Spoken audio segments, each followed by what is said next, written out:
Je n'attends pas de perdre du poids pour être heureuse. Je suis Gaëlle Prudencio, j'ai 35 ans, je suis blogueuse, créatrice de mode, porte-voix du mouvement Body Positive et fière de l'être. Et je suis à l'initiative du hashtag French Curves.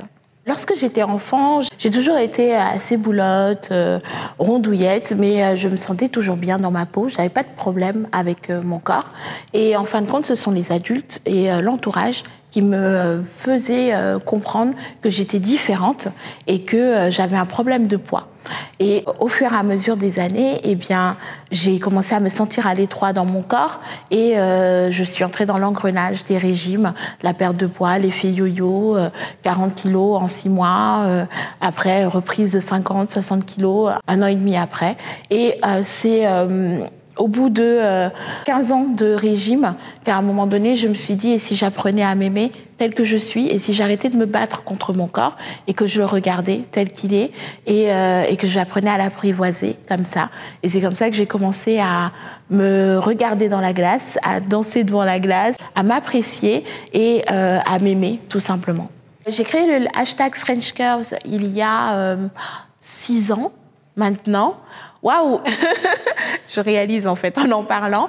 Il y a beaucoup de blogueuses, énormément, et puis avec Instagram, il y a beaucoup de femmes qui sont suivies sur les réseaux, mais c'est toujours des femmes qui ont des corps qui sont hyper normés, qui correspondent aux critères de beauté de la société, qui sont aussi mis en avant sur les réseaux sociaux. Et donc, je me suis dit, j'ai envie qu'on voit plus les femmes qui, comme moi, au quotidien montrent que la mode n'est pas une question de taille, que c'est vraiment une façon de s'approprier les vêtements qui fait qu'on a du style. J'ai pensé à French Curves parce que j'avais envie de réunir les blogueuses francophones. Et aujourd'hui, il y a carrément une communauté avec le hashtag qui est repris par des femmes qui postent leur look au quotidien en étant rondes et surtout en étant bien dans leur peau. Les femmes qui participent au challenge portent une taille 42 et plus, principalement. Après, je pars du principe que toutes les femmes ont des formes, en fait.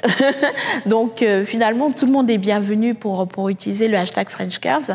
Et donc, ce sont des femmes qui ont envie de montrer leur style, leur look, de mettre en avant la mode grande taille, parce qu'on est une espèce de secteur de la mode où on n'existe pas, en fait. Déjà, on ne veut pas de nous dans les magasins, on va nous mettre dans les magasins en banlieue uniquement, ou alors on est au fond du magasin, le rayon qui est sombre, lugubre, c'est celui de la grande taille. Et grâce à un hashtag comme ça, les femmes montrent qu'elles peuvent porter des looks qui sont hyper sympas. Elles partagent des idées que d'autres reprennent et aussi leurs bons plans. Et en fait, c'est vraiment du partage au quotidien. Je reçois des commentaires qui vont même jusqu'à la haine, en fait. Il n'y en a pas énormément, mais il y en a.